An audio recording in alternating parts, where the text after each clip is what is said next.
What's up, Vinyl Maniacs, and welcome back to the channel. Now, if you followed the previous episodes, you will know that my copy of the infamous Yellow Goat, the first Bathory LP, the self-titled one, was recently sold for an outrageously insane amount of money. I'm not even gonna mention the crazy sum I got for it, but what I was left with was the remaining part of my Bathory discography, which included pretty much every album they put out in its original first vinyl pressing, until 1 week ago when I actually sold 4 of them, and I'm gonna take a look at each and one of them and share some memories with you devoted vinyl maniacs. Starting off in order of chronological release, Octagon, the album they put out in, or better said, the man put out in 1995. Limitation unknown, I'll be perfectly honest with you, I have no idea, probably 1000 units would be it, but I'm really not sure. Black Mark Productions as usual for all Bathory releases. Now, when this album was not acquired upon release, I waited quite a number of years. It wasn't until 2013 or 2014 that I got this copy. There are two reasons as for why I decided to turn it down when it was originally released.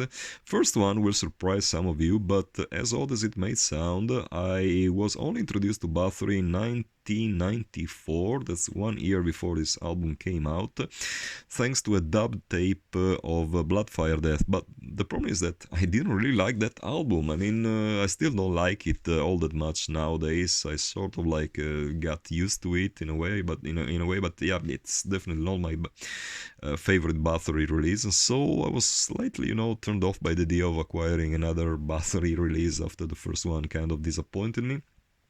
Speaking of which, I know that after this statement I will probably get unfollowed by hundreds of you, but that's what can I possibly do about it. That's my honest opinion about Bloodfire Death. Feel free to crucify me for that.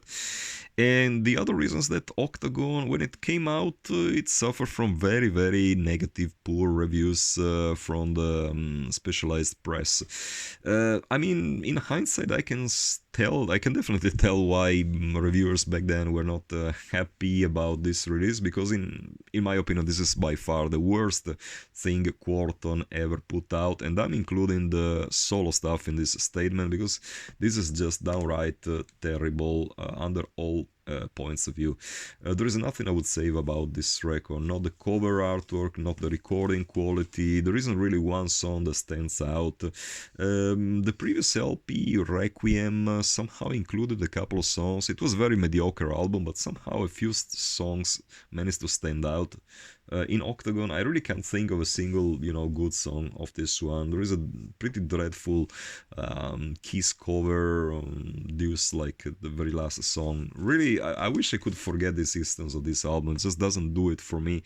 There isn't really one good thing I can say about Octagon. I played it just to make sure that it's still in good condition before shipping it to the new owner, and I struggled to get to the end of the record. So definitely not an LP that I will regret parting ways with. What I will definitely regret selling is Blood on Ice. This is a bloody great LP. Now, it came out in 1996, but as you probably know, if you're a Bathory fanboy, this was actually recorded in the late 80s.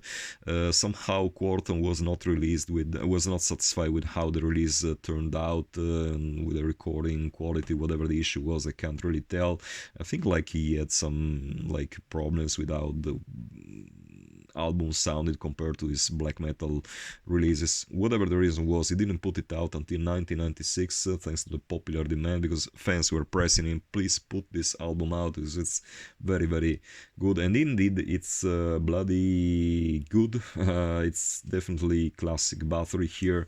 Includes some of my all-time favorite songs, Bathory songs, The Lake and Gods of Thunder, Wind and the Rain, absolutely stellar classics. Limitation, 1000 1,000 units. Now I'm fairly sure about it because this was actually bought upon release, not this specific copy. I bought it upon release, then later traded it because I needed for some trade I had arranged, and later reacquired because how can you possibly not have an album this good in your collection? Definitely a great Bathory release. Try to go for the very first vinyl pressing that you're now seeing in my hands because it's a masterpiece, no question about it. Moving on, Destroyer Awards. Now, this came out in 2001 and it was a follower to the previous miserable Octagon LP. And that's when Quarton started going like, you know what, maybe this trash death thing isn't really, you know, my best.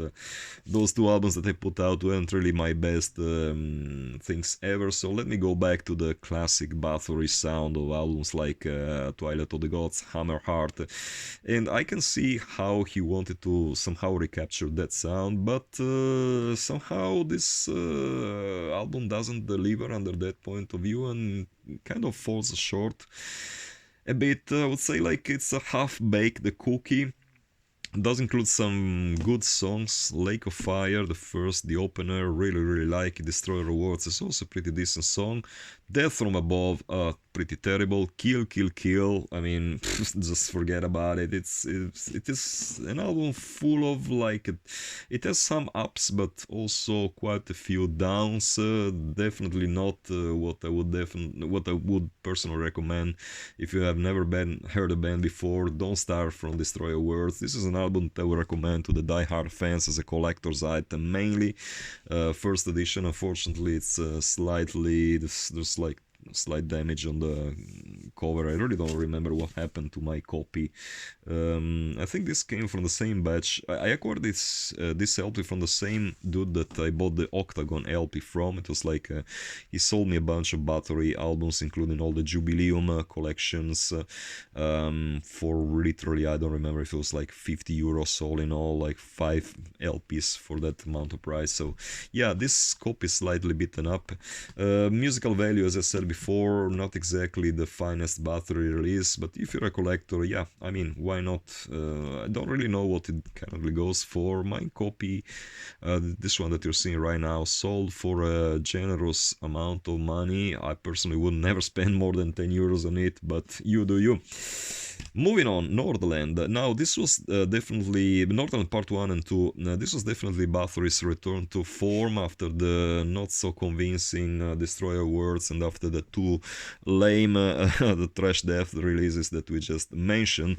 This is again classic Bathory sound, totally recapturing the atmosphere of those old LPs like the already mentioned Hammerheart, Twilight of the Gods, the very same Blood on Ice. This is definitely a great Bathory album. Now, this is the very first time Norland came out on black vinyl. Norland Part 1 was actually released as a standalone picture disc release. That's the very first original pressing, but this is how the very first black vinyl edition looked like, as a double LP including both Norland Part 1 and Norland Part 2 on a gatefold double vinyl release. Now my only complaint concerning these two albums is that like I would probably, if I was him, I would have probably taken out the best songs of each of the chapters and combined them as a standalone single vinyl release. If he had done that, we would have probably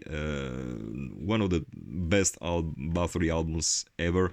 Even like this, split in two different releases. Just amazing, great amount of amazing songs, really standing out. But yeah, it would have probably worked out better if it was like a collection of the best songs from each chapter. Even like that, definitely a great Bathory release that you want to have in your collection. Besides the 4 Bathory albums you just saw, I happen to sell also 2 Immortal records. Incidentally, the last 2 Immortal records left in my collection, except for the 7-inch EP, which is still in my collection, and At the Heart of Winter, which is still in my collection, and it's up for grabs in case you want it.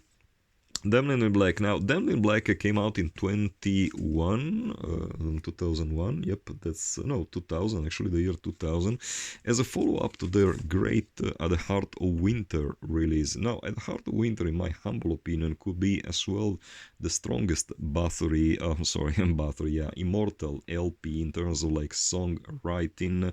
It included some of the very best Immortal songs ever released, and also the artwork for once was incredibly impressive. Somehow the band felt like it was a good idea to go back to their previous front covers depicting the band in their silly poses, and I think this takes away a lot of the impact that The Heart of Winter had. Musically speaking, this is fairly good. I wouldn't necessarily call it a masterpiece. Its main problem is that I personally view it as like a sort of a watered down version of At the Heart of Winter.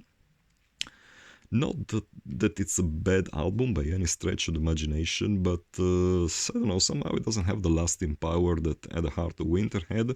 1,500 copies, yep, 5,500 copies, I stand corrected. This is number 710, hand numbered.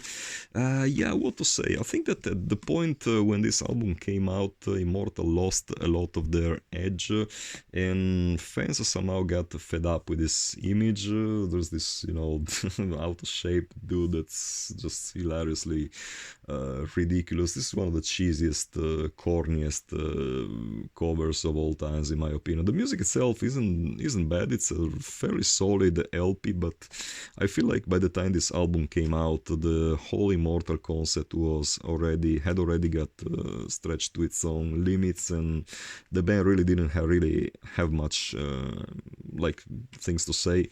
When things got even worse in the following album, Songs of North and Darkness, which dates back to 2002. Yep, following year, came out on Nuclear Blast Records. It was the first time they moved on to a different label after their first 6 records get released by Osmos Productions. This is like a watered down version of Dlin Black, and that's when the songwriting just started being plain bad. In my opinion, in this album there's really nothing to be saved except for Tyrants. That's a pretty decent song, but other than that, I lost most of my interest for the band at this point, and really can't say that I recovered that in the albums that followed. I remember that the one that came afterwards, All Shall Fall, was like just downright terrible. So once again, not a record that I will necessarily miss owning in my collection. So guys, once again, hope you enjoyed this content. Let me know down in the comments what you feel about these records, if you have any memories that you would like to share with me. As usual, if you feel like you have a good offer for any of the records that you can see in my YouTube or Instagram account, just feel free to drop me a line. As usual, my email, you will now remember it by heart. It's oldschoolmetalvinyl@yahoo.com. Feel free to get in touch. Until the next time, keep it loud and heavy as usual.